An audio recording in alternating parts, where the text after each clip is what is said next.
Le vin des chiffonniers de Charles Baudelaire.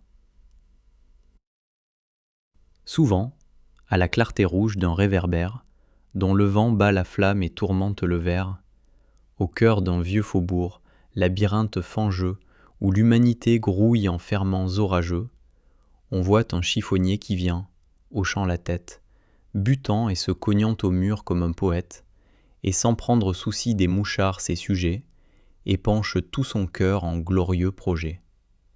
Il prête des serments, dicte des lois sublimes, terrasse les méchants, relève les victimes, et sous le firmament comme un dé suspendu, s'enivre des splendeurs de sa propre vertu.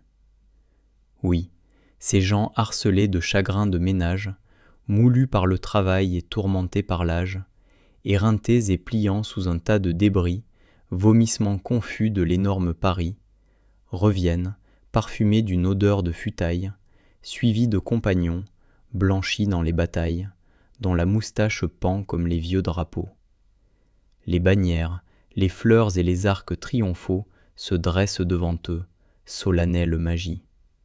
Et dans l'étourdissante et lumineuse orgie, des clairons, du soleil, des cris et du tambour, ils apportent la gloire au peuple ivre d'amour. C'est ainsi qu'à travers l'humanité frivole, le vin roule de l'or, éblouissant pactole. Par le gosier de l'homme il chante ses exploits, et règne par ses dons ainsi que les vrais rois.